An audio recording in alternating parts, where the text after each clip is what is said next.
When Ambassador Krell Noth was assigned to give a 5-minute PowerPoint presentation to intimidate a captured human scientist, he thought it would be the easiest part of his day.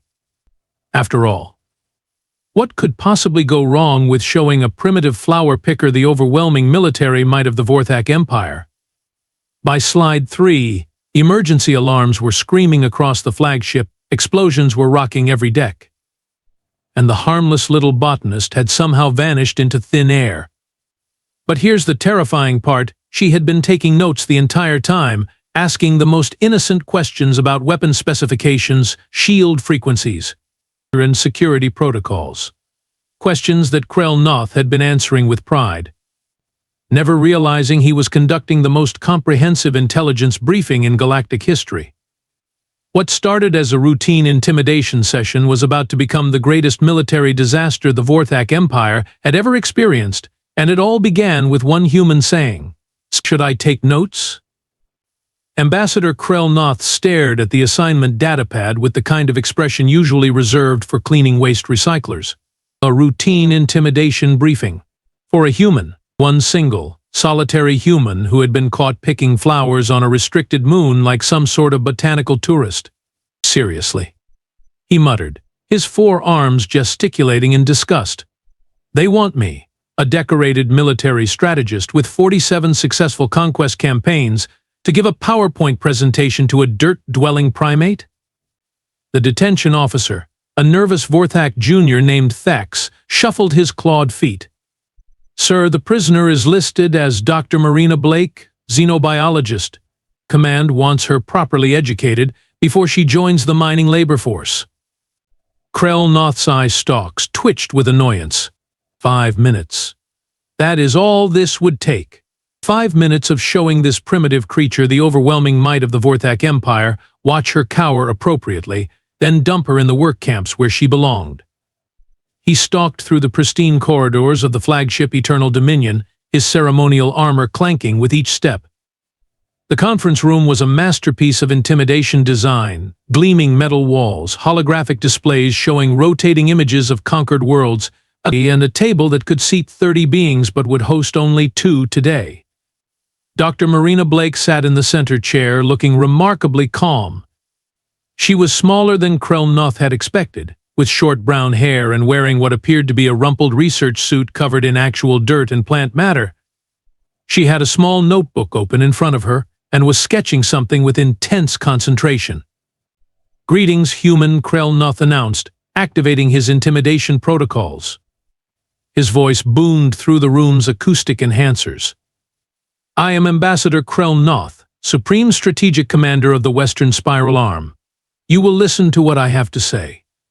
Marina looked up, blinked once, and smiled with the kind of genuine warmth usually reserved for meeting old friends.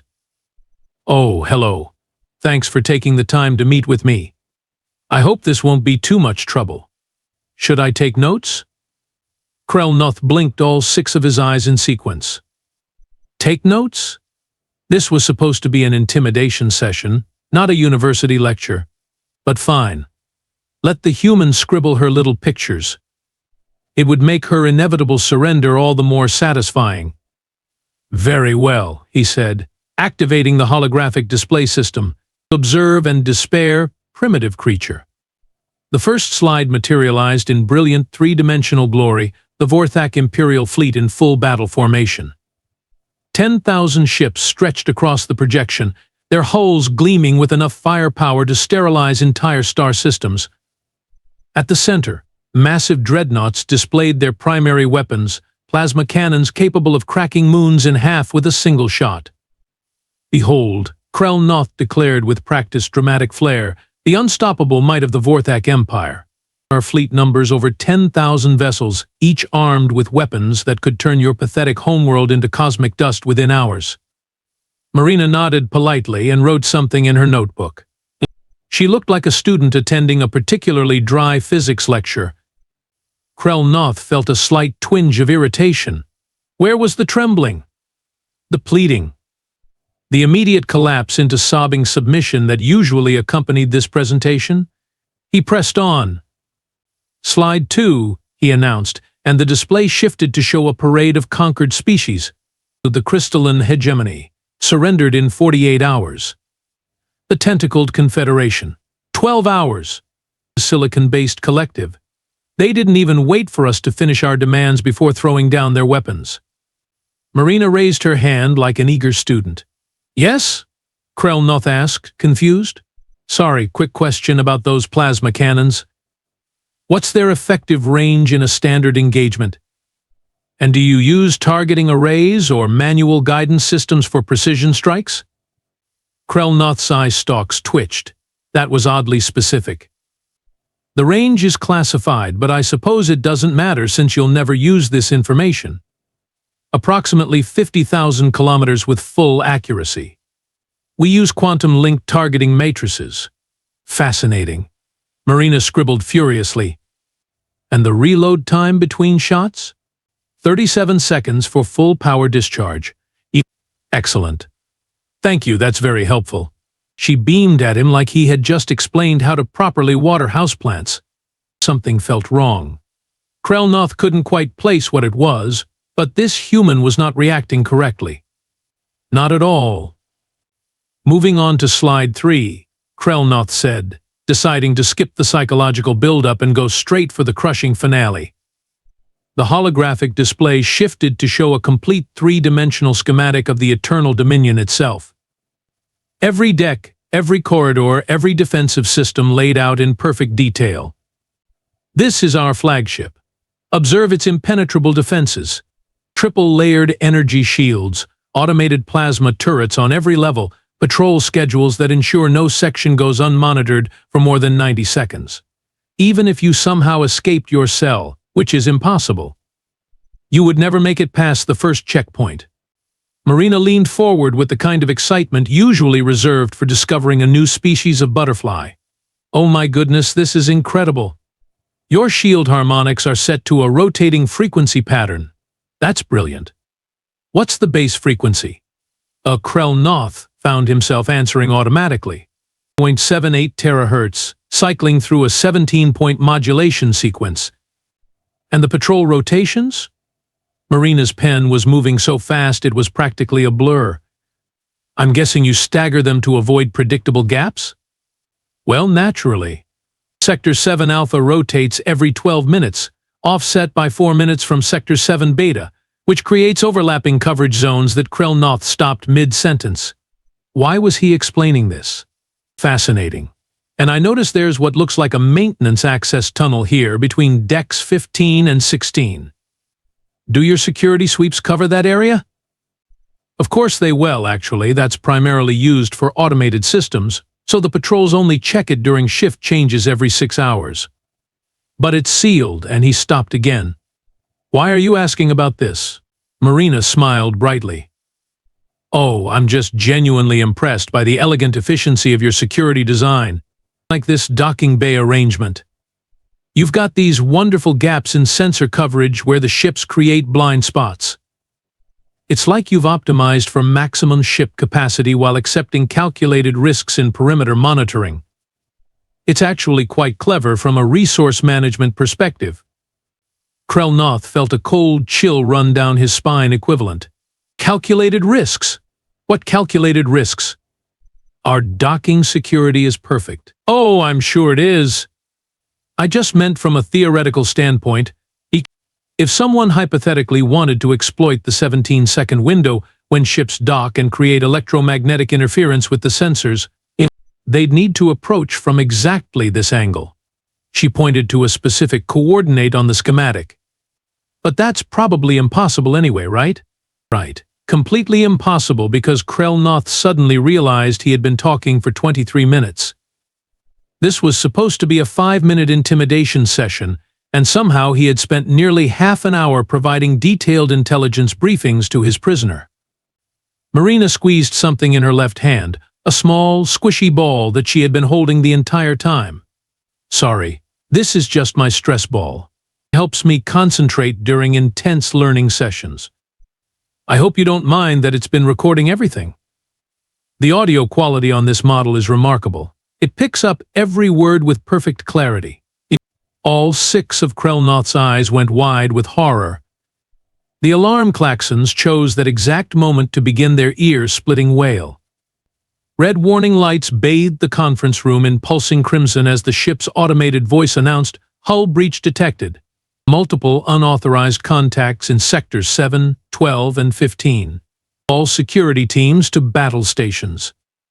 Marina looked up from her notebook with mild curiosity, as if the sound of explosions rocking the ship was about as concerning as a neighbor's lawn mower starting up. "Oh my, that sounds exciting. Should we pause the presentation?" Krelnoth's communication implant crackled to life with frantic reports from across the ship. "Sir. Explosion in the main docking bay. Someone used our own plasma cutters to slice through the hull. Commander, we've got intruders in the maintenance tunnels between decks 15 and 16. They knew exactly where to go. They're jamming our sensors using some kind of electromagnetic pulse device. The timing is perfect, sir. They hit us right during the shift change." Each report felt like a physical blow. Krelnoth stared at Marina, who was still calmly taking notes about the tactical situation unfolding around them. "You," he whispered, his voice barely audible over the alarms. "You're not a xenobiologist." Marina glanced up with the same pleasant expression she had worn throughout their entire conversation. "Oh, I am absolutely a xenobiologist. I have 3 degrees in it, actually. I just also happen to have a doctorate in military engineering and about 15 years of experience in infiltration tactics. The flower thing wasn't exactly a lie. I was studying the botanical samples on that moon while my team set up the equipment to monitor your patrol routes." "Your team?" Krelnoth's voice cracked. Another explosion shook the ship, closer this time. Marina's stress ball pulsed with a soft blue light. "Strike Team 7. Meet Ambassador Krelnoth," she said cheerfully to the device. "Krelnoth. Meet Strike Team 7. They've been listening to our lovely chat for the past 25 minutes. Boys, did you get all that information about the shield frequencies?" A voice crackled from the ball, barely audible but unmistakably human. "Copy that, Doc. Already started the countdown on the shield harmonics. EMP charges are in position at all the points you marked. Estimate 4 minutes, until we reach the bridge." Krelnoth felt his legs give out. He collapsed into his chair as the horrifying reality crashed over him like a tidal wave of stupidity. The capture. The interrogation assignment. You wanted to be brought here, guilty as charged," Marina said with genuine enthusiasm. "Though technically I prefer the term strategic intelligence gathering operation. You Vorthak are really quite predictable, you know. Capture a lone human scientist, bring her to your flagship for intimidation. Assign your best strategic mind to break her spirit with a detailed presentation of all your capabilities and defenses. It's like you wrote the playbook for us." The ship lurched violently to one side. Through the conference room's viewport, Krelnoth could see small human shuttlecraft darting between the massive Vorthak vessels like insects around a giant. But these insects were armed with weapons that seemed to know exactly where to strike for maximum damage. 4 years, Marina continued conversationally, still making notes. That's how long we've been studying your species, learning your psychology, your tactics, your wonderful tendency to underestimate everyone else. The hardest part was actually getting caught by your patrol. My acting skills needed serious work." When the lights flickered back on after the 3rd explosion, Marina Blake was gone. Krelnoth stared at the empty chair where she had been sitting just moments before, as if she might materialize again through sheer force of his disbelief. The conference room door hung open, and according to the security footage that was still somehow functioning, Dr. Marina Blake had simply stood up during the power fluctuation, gathered her notebook, and walked calmly out of the room like she was leaving a perfectly pleasant dinner party. "Find her." Krelnoth roared into his communicator, leading a squad of armed guards down the corridor. "Lock down every deck. Seal every bulkhead. How hard can it be to locate one small human on a ship with 10,000 crew members?" The answer, as it turned out, was extremely hard. "Sir," came the breathless report from Security Chief Vax Tool, "we've checked 17 decks and found nothing. But we keep finding these little notes she's been leaving behind." "Notes?" "Thank you messages, sir. She thanked the maintenance crew for keeping the tunnels so clean, complimented our engineering team on their efficient plasma conduit layout, and left a 5-star review of our cafeteria food. She also helpfully pointed out that our motion sensors have a 12-second delay when switching between sectors. Another explosion rocked the ship, this one taking out the primary navigation array. Krelnoth watched in horror as his tactical display updated with new damage reports. Every hit was surgical, precise, targeting exactly the systems that would cause maximum disruption with minimum loss of life. "They're not trying to destroy us," he muttered, the realization dawning like a particularly unpleasant sunrise. "They're dismantling us. Like mechanics taking apart an engine." "Sir." A junior officer came running down the corridor, his usually immaculate uniform singed and torn. "The humans in Sector 12 have somehow rerouted our own security drones against us. They're using our automated systems to map the ship's layout in real time. And Sector 15 reports that the intruders have accessed our computer core," added another breathless messenger. "They're not stealing data, sir. They're leaving instructional videos for our crew on how to improve system efficiency." Krelnoth felt his sanity beginning to fray at the edges. This was not how invasions were supposed to work. Where was the screaming? The desperate fighting?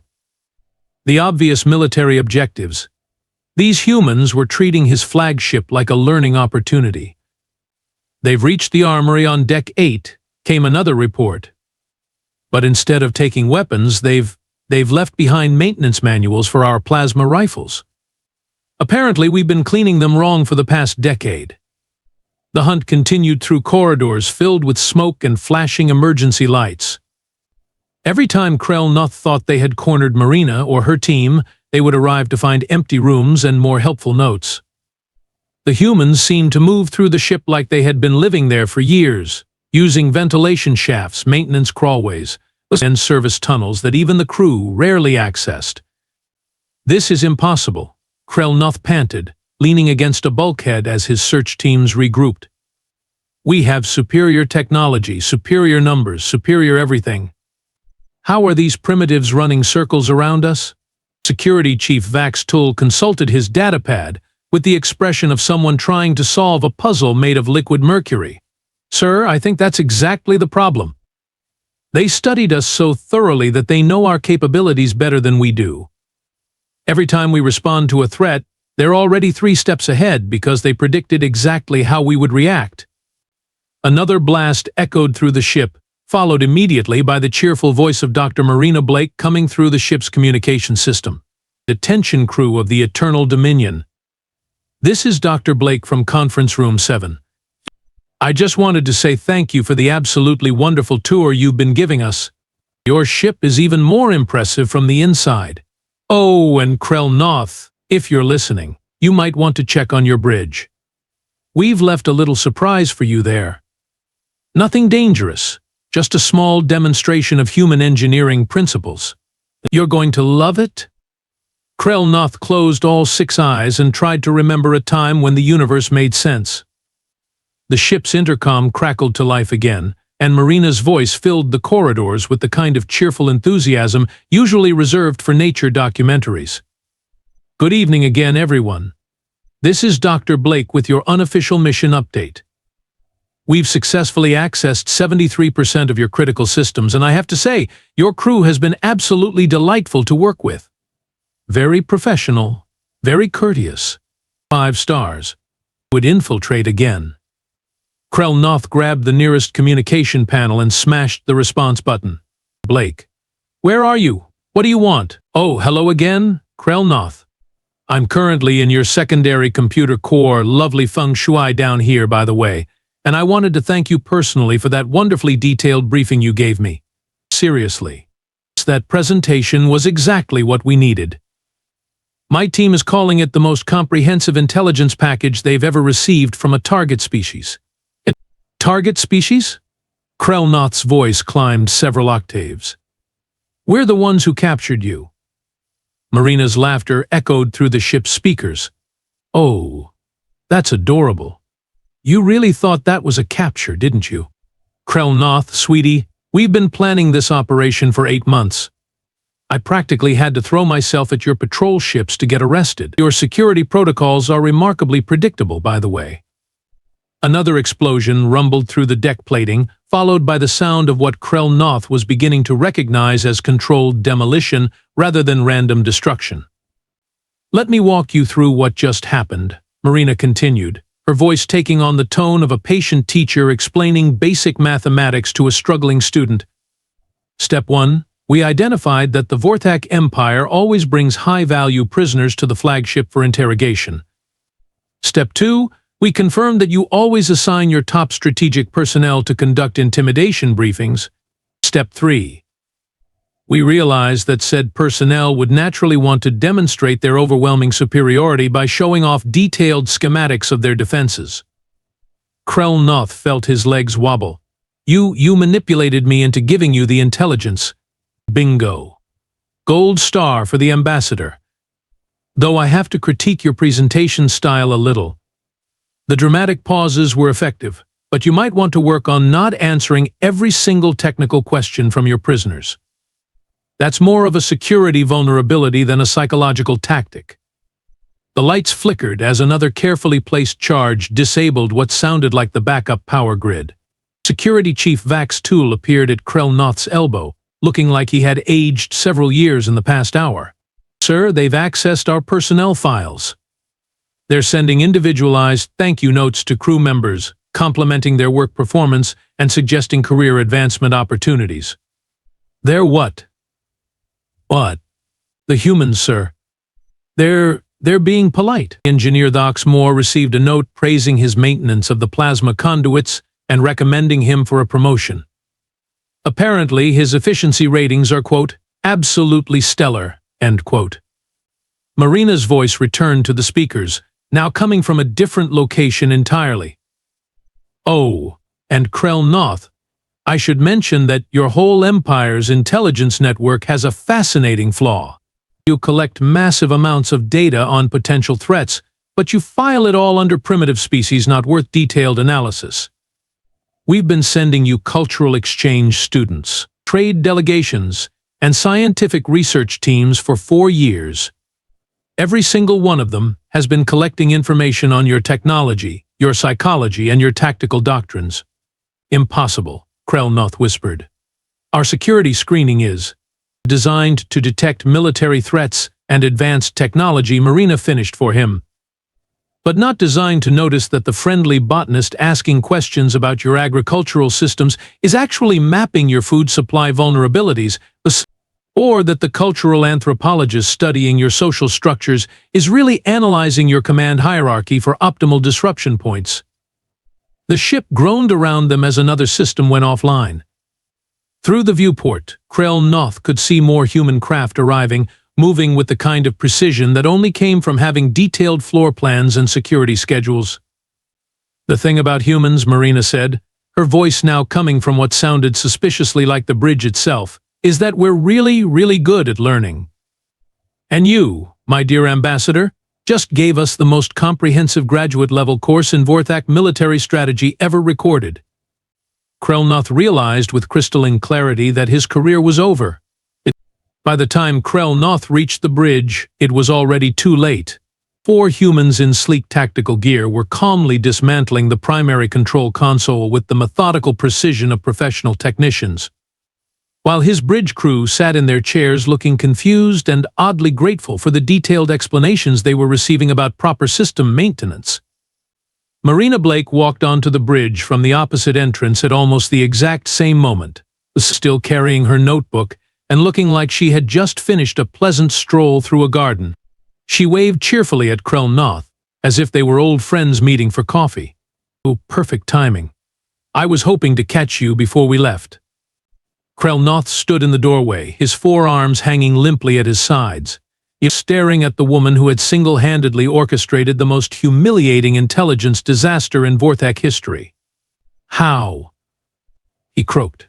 How did you inferior primitives outsmart the greatest military minds in the galaxy? Marina's eyes lit up with genuine scientific enthusiasm. Oh, that's a fascinating question. You see, humans are exceptionally good at pattern recognition and adaptive learning. We spent 4 years studying your species, and we noticed that you have a consistent psychological profile. You're incredibly advanced technologically. But you suffer from classic superiority complex syndrome. She pulled out her notebook and flipped through pages covered with detailed observations. You always follow the same protocols when dealing with lesser species. Capture, intimidate, demonstrate overwhelming force, expect immediate surrender. The problem is that once we identified the pattern, we could exploit it. But your technology is primitive. Krell-Noth protested weakly. Compared to yours, absolutely. Marina agreed with delighted enthusiasm. But that's actually an advantage. We had to get creative.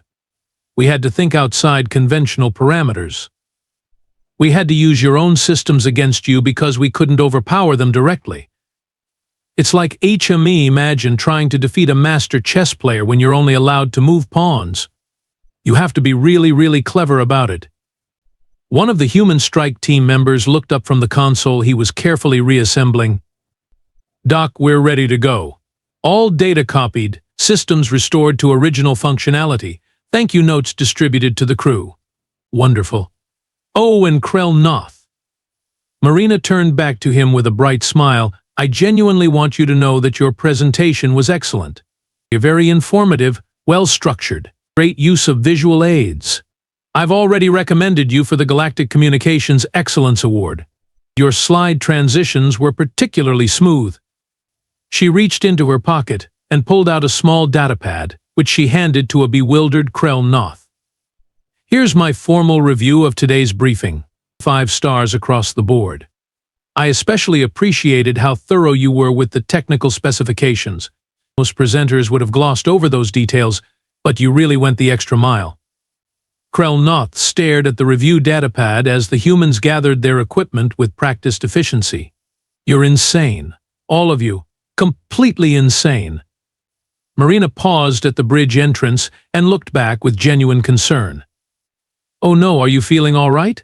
This kind of cognitive dissonance can be really jarring. I'd recommend taking some time to process what happened here today. Maybe talk to a counselor? The Vorthak Employee Assistance Program has excellent mental health benefits. And with that helpful suggestion, Dr. Marina Blake and her team disappeared into the corridors of the ship, leaving behind only the faint scent of whatever flowers she had been studying and the sound of Krell-Noth's worldview crumbling into tiny pieces. The humans escaped in 3 stolen Vorthak shuttles that they had somehow modified during their brief visit to be 20% more fuel efficient. They left through the exact docking bay security gaps that Marina had complimented during her interrogation, waving goodbye to the crew members who had grown oddly fond of their polite, helpful invaders.